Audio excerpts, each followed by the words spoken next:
computador, ¿por qué no?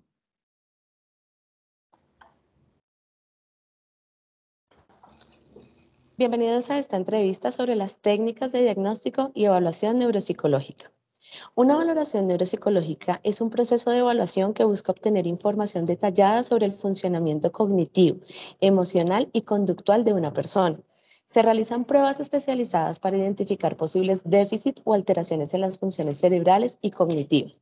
Además de evaluar habilidades cognitivas, también se consideran aspectos emocionales y conductuales.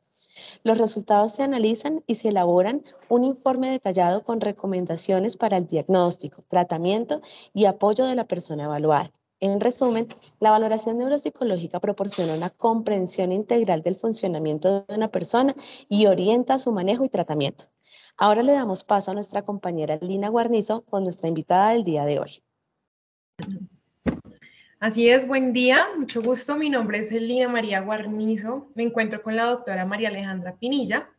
Ella es psicóloga con formación clínica, especialista en evaluación y diagnóstico neuropsicológico, magíster en neuropsicología clínica en formación, magíster en desarrollo humano y gestión organizacional. Además de su formación en el área de la psicología, es profesional en comunicación social y periodismo. La doctora tiene experiencia en el campo psicoterapéutico, es especialista en atención a pacientes con distintas condiciones de salud mental y daño cerebral, así como consultantes que requieren de acompañamiento psicológico debido a situaciones transitorias de vida que afectan su bienestar mental, emocional, conductual y relacional. La doctora María Alejandra tiene un importante interés en la población infantil, por lo que su profundización académica y experticia clínica es en neurodesarrollo y los trastornos infantiles. Actualmente se desempeña como directora ejecutiva de la Fundación Colombiana de Psicología, donde también atiende pacientes y consultantes, y también es psicóloga de la Corporación Universitaria Minuto de Dios. Pues, doctora, súper bienvenida. Gracias por el espacio. Antes de iniciar con las preguntas, no sé si quieras decirnos algo, aportar algo. No, agradecerles por la invitación y pues nada, muy contenta de estar con futuros colegas Sí. de la Universidad Minuto de Dios, pues que es mi alma mater. Qué bonito, doctora. Pues nada, no, nosotras agradecerte a ti por el espacio y ahora sí, pues entrando en materia, queremos hacerte algunas preguntas que nos van a permitir conocer un poco más acerca de la valoración neuropsicológica, ¿sí? Y entonces yo quiero iniciar con una pregunta de cuál es el alcance del psicólogo en este proceso de evaluación neuropsicológica. Bueno, la pregunta que me haces, siento que tiene bastante pertinencia y es muy importante tener claridad de ello, y es que particularmente creo, y ya es más como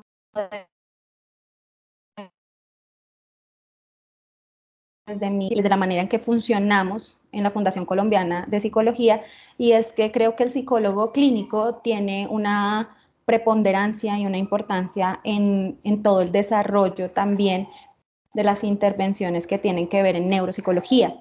El neuropsicólogo estamos pues muy enfocados en todo lo que es el cerebro y la conducta, y todo este funcionamiento superior. Estamos viendo memoria, lenguaje, praxias, nocias, funciones ejecutivas de orden superior, pero resulta que nuestro paciente con daño cerebral, con enfermedades del neurodesarrollo, condiciones de vida que tengan que ver con envejecimiento, neurodegenerativas, en fin, o sea, son personas que también van a tener comorbilidades en su mayoría relacionadas con la salud mental y emocional. Entonces, poder tener un trabajo mancomunado junto con el psicólogo clínico es importante para llegar a tener un impacto positivo en el objetivo principal de cara hacia la intervención, que es brindarle a nuestros pacientes bienestar y calidad de vida, porque muchas de estas condiciones, para no generalizar, pero realmente casi todas, o van a impactar considerablemente el funcionamiento de la persona, el funcionamiento instrumental básico, es decir, la persona puede llegar hasta quedar dependiente cuando estamos hablando de un daño cerebral adquirido. O necesitar apoyo siempre cuando estamos hablando de un neurodesarrollo, de una situación o condición del neurodesarrollo o de una neurodegenerativa. Entonces estas personas van a experimentar malestares emocionales a raíz de la situación, comorbilidades como ansiedad y depresión. También tienen familia que necesitan estar siendo atendidas, que son ayudadores, que son cuidadores, que tenían expectativas con su hijo pequeño que nació con una condición particular. Entonces, todo esto hace que realmente la importancia del psicólogo dentro de la función del neuropsicólogo sea que necesitemos trabajar en conjunto, que necesitemos trabajar mancomunadamente. Y pues de esa manera funcionamos en la Fundación Colombiana de Psicología. Sé que no ha sido una tarea fácil porque de repente como que pareciera como hasta dónde voy yo y hasta dónde vengo y tal, pero mira, nosotros muchas veces como neuropsicólogos estamos enfocados en dar herramientas y estrategias para el funcionamiento básico e instrumental del paciente. Entonces yo le estoy enseñando herramientas para compensar, para sustituir, para ayudarle a sus procesos de memoria, por ejemplo, cuando tenemos pérdida de memoria, déficit de memoria. Entonces, lo que vamos a hacer es enfocarnos en entrenar esas estrategias, pero el paciente me está dando una queja de, doctora, me siento mal, me siento triste, me siento todo esto y poderlo llevar a que pues pueda estar estable emocionalmente, pueda comprender también el cambio que está teniendo, pueda adaptarse a su nueva vida y pueda recibir correctamente las estrategias que le estamos dando desde neuropsicología, pues necesitamos trabajar conjuntamente. Entonces, yo creo que es muy importante y que necesitamos es más un trabajo en equipo para podernos comunicar correctamente. No es que uno sea más importante que el otro, sino que efectivamente psicólogo y neuropsicólogo nos complementamos. Ok, doctora, pues qué interesante y también qué bonito que esta labor se lleve a cabo en conjunto, ¿no? Porque creo que entre más, pues es más bonito y más significativo el trabajo. Bueno, por otro lado, quiero preguntarte, ¿cuáles son las técnicas de diagnóstico y de evaluación neuropsicológica? Bueno, nosotros digamos que como técnicas específicas tenemos las evaluaciones estandarizadas, ¿no? Las evaluaciones estandarizadas son evaluaciones que han sido pues baremadas, que están efectivamente pues avaladas estadísticamente, ¿sí? Que nos hablan de funcionamiento normal y anormal, ¿sí?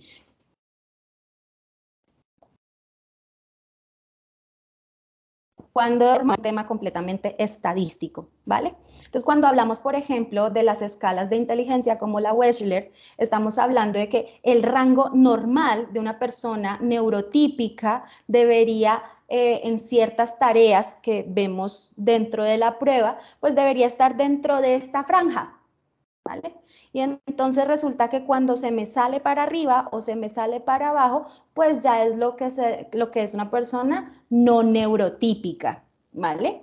Y entonces me está dando información del paciente de cómo es que opera, cómo trabaja su cerebro para hacer las diferentes tareas que le estoy pidiendo. Estas técnicas estadísticas que están baremadas para diferentes poblaciones, colombiana, latinoamericana, española, que manejamos nosotros en Colombia, es importante tener en cuenta que se dividen por grupos etarios, ¿sí?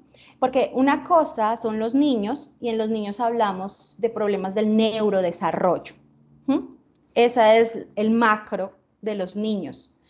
De ahí en adelante empezamos a hablar hasta la edad adulta mayor, empezamos a hablar de daño cerebral adquirido, ¿sí? Es decir, una persona joven, como están ustedes, como estamos nosotros, me vinculo, pero que veníamos con pues, neurotípicas, pero empezamos a presentar una situación, un déficit, un cambio en nuestro funcionamiento cognitivo, en la memoria, en la atención, en lo que sea, pues entonces empieza a llamar mucho a la atención y algunas veces responde a situaciones adquiridas como puede ser un virus, como puede ser una neoplasia, que es un tumor, o también hablamos de trauma craneoencefálico, que es un golpe severo, ¿sí? Y hablamos de accidentes cerebrovasculares, ¿vale? No quiere decir que pues, los niños no tengan daño cerebral adquirido, sí, también, niños que presentan traumas craneoencefálicos, eso es importante, pero digamos que lo que compete a la infancia tiene que ver con el neurodesarrollo, ¿vale? Y en la adultez mayor, pues hablamos de las neurodegenerativas. En la curva de los procesos cognitivos es que nosotros nacemos y emprendemos una carrera de desarrollo, ¿sí?, hacia arriba, un aprendizaje exponencial. Llegamos hasta cierta edad y empezamos a tener una línea más plana. No es completamente plana, ni un poquito decae, no. Solamente crece no al mismo ritmo de un menor, ¿no? Y entonces tenemos ese crecimiento que cuando llegamos a la adultez mayor está perfectamente bien, es natural que tengamos un pequeño declive. Es decir, tú ves que el abuelito, la abuelita ya pues no procesa tan rápido, ¿sí? Como que no responde tan rápido, como que se le olvidan ciertas cosas, como que se despista, pero este declive no puede ser significativo. Es decir, cuando ya el tema empieza a ser que una caída importante en la vejez, cuando ya es que la memoria, es que se le está olvidando todos los días. Oye, es que ya se le olvidó algo importante, ya se le olvidó una cita, ya se le olvidó un familiar, eso es el tope, ¿vale? Eso es lo último que se pierde. Entonces ya ahí estamos diciendo, ya el tema decayó y estamos hablando de un envejecimiento patológico, ¿sí? Entonces, las pruebas, para seguir en el tema de las técnicas, estas pruebas estandarizadas, pues vienen hechas para los diferentes grupos etarios. Entonces, y también algunas vienen específicas para evaluar un tipo de funcionamiento, como por ejemplo, tenemos la BANFE, que es una batería de funciones ejecutivas, que es para adultos y adolescentes. En niños hay una BANFE para niños que no se llama BANFE, ahorita no.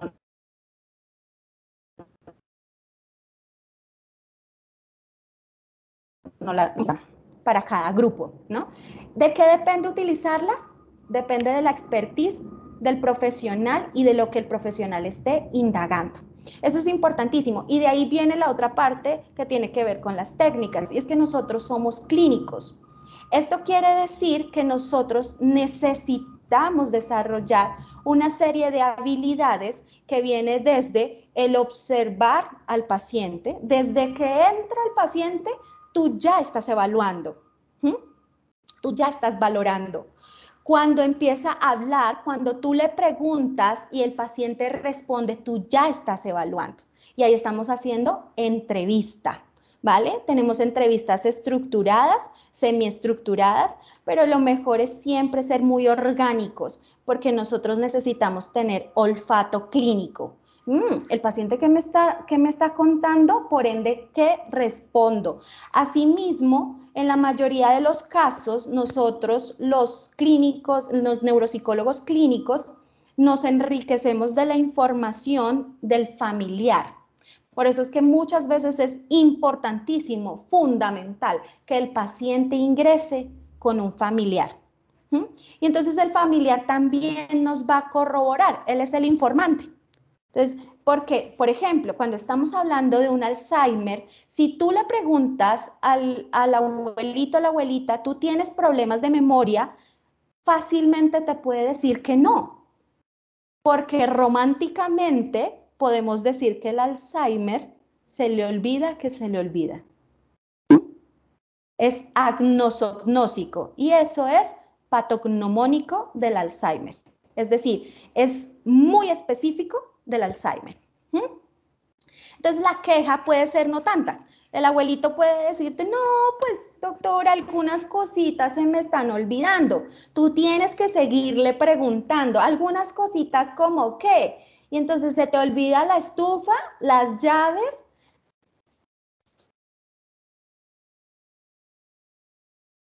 Se te olvida, cuéntame tú, ¿sí? Y entonces tú tienes que tener la habilidad, esa es otra técnica, la entrevista.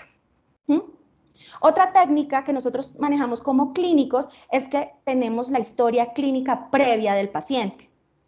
Entonces, tenemos que el paciente tenía antecedentes familiares, que el paciente presentaba una enfermedad vascular, que tuvo un accidente cerebrovascular, que en la juventud tuvo un trauma cráneoencefálico, que ha tenido problemas de azúcar, diabetes, que tiene VIH, que tuvo COVID.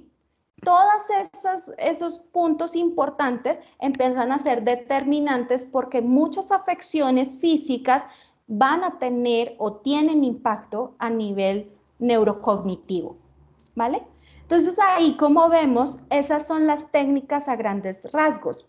Por último, nosotros tenemos que tener la habilidad técnica del manejo de las pruebas orgánicas. Es decir, que en tu consultorio tú puedas tener a la mano colores, puedas tener un rompecabezas, puedas tener algo que te ayude, que si de repente algo pasó con la prueba, no tienes la prueba, algo estás investigando, porque cuando tú evalúas, tú ya tienes una hipótesis. Tú solamente cuando estás aplicando pruebas, tú ya tienes una hipótesis, ya algo te huele. Entonces, de ahí a que tú puedas utilizar diferentes estrategias orgánicas que te puedan ayudar a evaluar pues cómo están las praxias, cómo están las náuseas, cómo está la memoria del paciente, cómo está el lenguaje y todos los procesos del lenguaje, la complejidad del lenguaje como la comprensión básica, la comprensión mucho más elaborada. Cómo está pues la atención del paciente, la orientación del paciente. Entonces todo eso necesitamos tenerlo a la mano porque hay pacientes que en una prueba estandarizada, porque ya la conocía, porque es hábil, porque nos puede puntear normal, pero resulta que tú dices, no, lo que yo estoy viendo no tiene sentido. Entonces necesito recurrir a mi habilidad para corroborar la información, ¿vale? Sí, doctora. Bueno, dado lo que nos acabas de contar, nos respondes dos preguntas importantes, que es cómo hacer el uso adecuado de esas técnicas y también por qué es importante la valoración, ¿no? La valoración neuropsicológica. Vemos, o sea, nos acabas de contar como toda la importancia, pero me surge una duda a partir de lo que nos acabas de decir y es, ¿qué dificultades se presentan? Digamos tú que estás todo el tiempo moviéndote en este campo. ¿Qué dificultades se tienen o se presentan, digamos que a diario, para aplicar estas técnicas de evaluación neuropsicológica? Bueno, yo pienso que el reto más grande que tenemos tiene que ver con la información y el tiempo. La información, me refiero, es cuando el paciente llega con muy poca información, llega solo, tenemos un mal informante. Cuando tú le preguntas, ven, pero él se le olvida o ella se le olvidan las cosas, el niño hace o no hace, o tú le preguntas a la mamá, mamita, el niño habló, ¿cuándo habló? ¿Cuándo gateó? Y la mamá, la mala información es una dificultad grandísima frente a lo que estamos queriendo llegar, ¿sí? Para poder tener un diagnóstico firme necesitamos muchísima información. Y entonces esa es una dificultad a la que nos enfrentamos y necesitamos poder sacar herramientas, ya ahí necesitamos tener pericia para poder decir, ok, en muchas circunstancias nos toca decir en el informe, mira, con cautela se tiene esta información porque no tuvimos un buen informante, porque se sospecha de tal cosa, porque no coincide la información o porque hay ausencia de historia clínica. Eso es una dificultad. Y por otro lado, les digo que una dificultad a la que nos podemos enfrentar es el tiempo, es porque resulta que nuestro trabajo como neuropsicólogos no es rápido y nuestro trabajo en el sistema de salud se ve limitado. Entonces nosotros vemos, yo estuve un año en el hospital, en la clínica Fray Eloy de las Casas, que es neuropsiquiátrica. Me encantó trabajar allá, de hecho me encanta, pero quiero decirles que es difícil, es duro saber que mi paciente pues lo tengo 40 minutos y que de pronto para la siguiente semana no lo puedo tener porque las citas que se le dieron fueron muy pocas, ¿sí? Entonces tenemos en contra el tiempo, el sistema no es tan favorable para el ejercicio, sobre todo en el campo de la salud pública. Ya digamos que la otra dificultad que nos encontramos cuando estamos en lo privado es el costo, ¿sí? Nos hacemos muy costosos porque tenemos que trabajar bastante largo en bastantes sesiones y tenemos que trabajar con pruebas que son costosas. Esos son limitantes, pero no nos pueden, mejor dicho, coartar completamente. Son retos, ¿vale? Más bien, yo creo que el punto es que veamos que tenemos muchos retos que enfrentar, pero necesitamos, porque la otra cosa que puede ser una dificultad es la falta de información. Todavía las personas se preguntan, ¿qué hace un neuropsicólogo? ¿Eso para qué es? Entonces llegan aquí ya cuando el tema es supremamente complejo. Los niños ya llegan a nuestra consulta cuando ya tuvieron un fracaso escolar, cuando por el bullying ya no dan más, o efectivamente ya nuestra relación con el psicólogo clínico es porque llegaron primero al psicólogo clínico. Y si el psicólogo clínico comprende su función y la del neuro, lo va a remitir rápidamente, ¿vale? Lo que sí yo siempre sugiero es, el clínico puede ser muy bueno, pero no se embarque en diagnósticos neuropsicológicos, porque yo he recibido pacientes con informes de clínicos que han sido equivocados y eso es muy grave. Tenemos una responsabilidad muy importante, ¿sabes? Un diagnóstico es algo que va a rotular la vida de la persona, la va a marcar. Entonces tenemos muchos retos, más que dificultad, más que, digamos,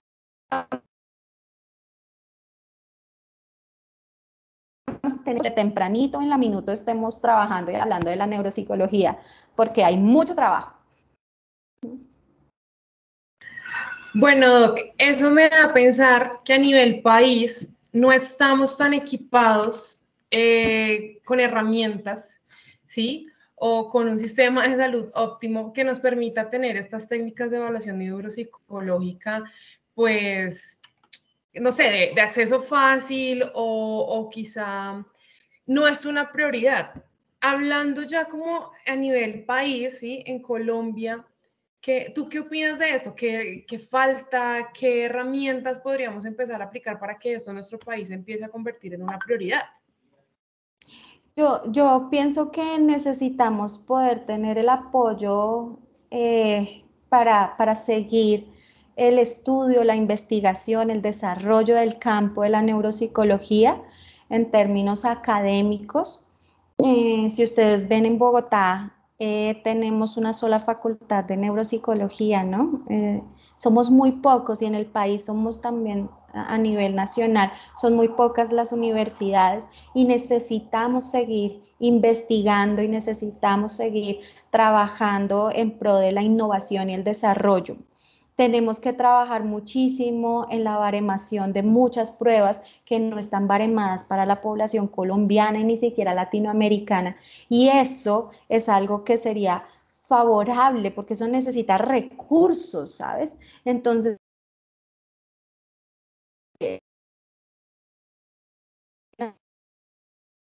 para poder realizar esto, pues vamos a poder tener mejores diagnósticos, que las poblaciones más necesitadas, con más vulnerabilidad, puedan llegar al servicio de neuropsicología. Mira, nosotros fácilmente tenemos niños cada mes de colegios privados, pero nosotros en la Fundación Colombiana de Psicología tenemos un programa que se llama Llevar el consultorio a la comunidad, y es ir a las comunidades y allá nos encontramos con una cantidad de dificultades del neurodesarrollo, todas, todas, todas, todas. ¿Por qué? Porque la pobreza y el hambre son los factores de riesgo más grandes y los que van más en contra del neurodesarrollo de un menor. Un niño que no toma leche, un niño que no come carne, un niño que no tiene estimulación, pues es un niño que no va a poder desarrollar todo su potencial neurológico, ¿sabes? Entonces, que el Estado pues pueda aportar y promover todas estas iniciativas y que podamos trabajar, y para eso se necesitan recursos. Que en las clínicas y en las IPS pues se tenga en cuenta que nuestros procesos son un poco más extensos, que para nosotros evaluar a un paciente en 40 minutos es casi imposible, y que muchas veces nos está tocando en casi 3 consultas espaciadísimas poder llegar a decir: el paciente tiene Alzheimer, el niño tiene una discapacidad intelectual y necesita inclusión. O sea, son temas que realmente necesitamos ponerlo en boca del sector público y del gobierno. Así es, Doc. Bueno, esperamos que esto pronto sea una prioridad, porque la salud mental en Colombia definitivamente pide atención y pide de verdad prioridad a gritos. Entonces esperamos esto sea pronto. Bueno, Doc, nuevamente agradecerte el espacio. Doy paso a mi compañera Andrea Camargo, que ya nos va a brindar ahí como un poco las conclusiones, que pesar estar tan cortos en tiempo, pero realmente muchas, muchas gracias, Doc. Gracias, Lina. Bueno, así es, voy a intentar ser concisa y espero haber recogido un poquito del gran aporte que nos hiciste, porque realmente fue muy nutrida la intervención. De antemano, muchísimas gracias. Bueno, como conclusión, tengo acá algo que recogí como dentro de toda la conversación, y es que cuando existe una sospecha de alguna disfunción cerebral, pues debe practicarse una valoración neuropsicológica inicial y una evaluación de esos antecedentes y exámenes que se han realizado al paciente. La observación es transversal y es vital para empezar a generar un relato, la información familiar, a quien llamamos informante, la historia clínica, las evaluaciones o pruebas estandarizadas a las cuales tengo acceso y con las cuales puedo reforzar esa hipótesis. La valoración es un acercamiento inicial, se entrega una impresión diagnóstica inicial para que el diagnóstico final sea avalado por varios profesionales. Hablamos bastante de esa transdisciplinariedad. La evaluación orgánica es una herramienta que se puede usar dependiendo de la observación y se desarrolla en medio pues del análisis clínico. Desde que entra el paciente ya estamos valorando y evaluando por medio de esa entrevista estructural o semiestructural, pero lo orgánico tiene un valor importante y el familiar puede ser una ficha clave en esa construcción de los resultados de la primera entrevista. Una evaluación completa nos da un panorama claro acerca del pronóstico y tratamiento que va a tener el paciente.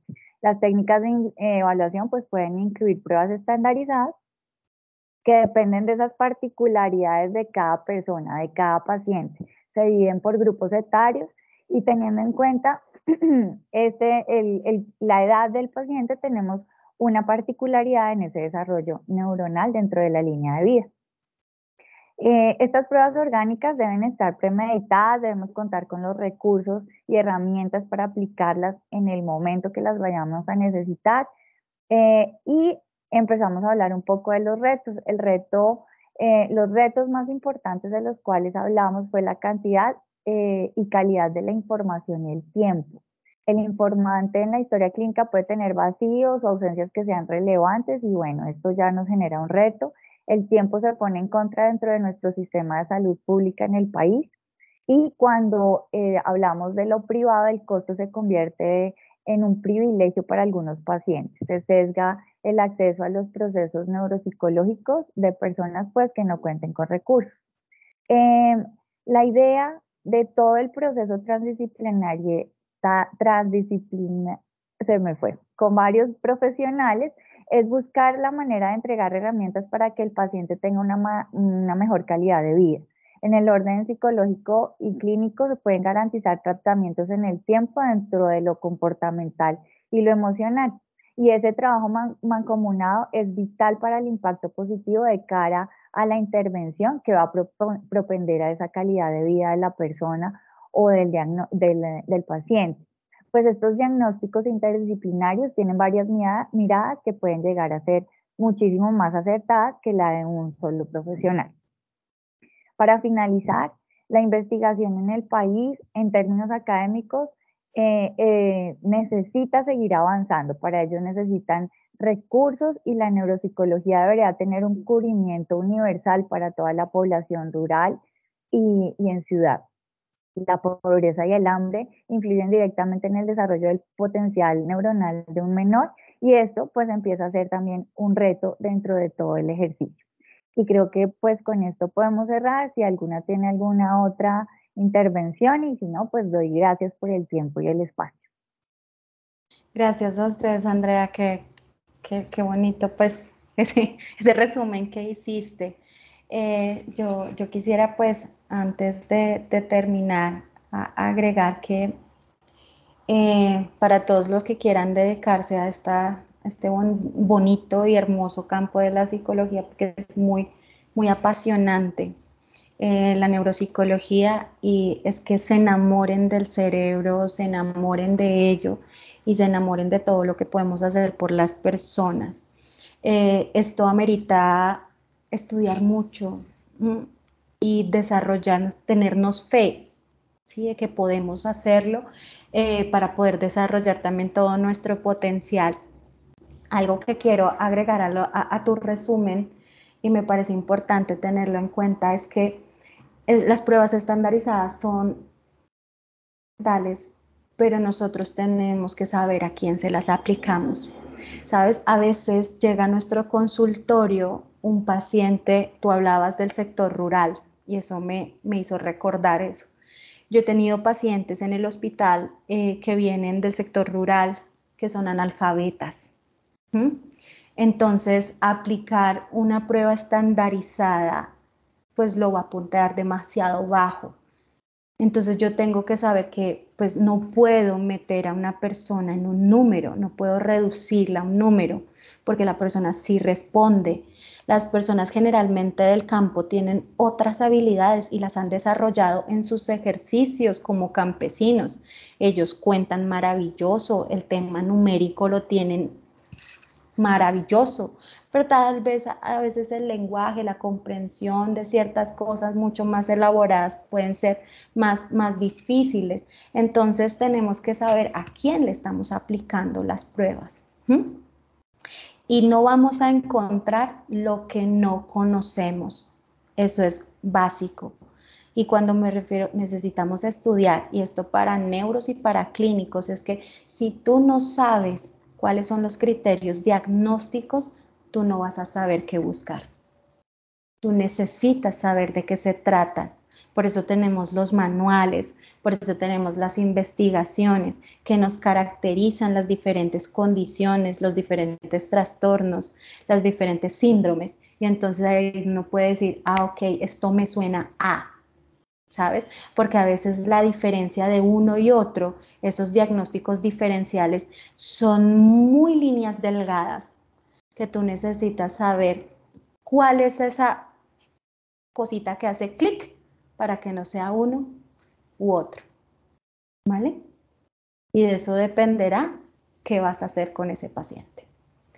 Así que, pues, chicas, muchísimas gracias por la oportunidad y muchísimas gracias por pues, este espacio que me han permitido también participar y ojalá les haya aportado muchísimo al desarrollo de las futuras colegas.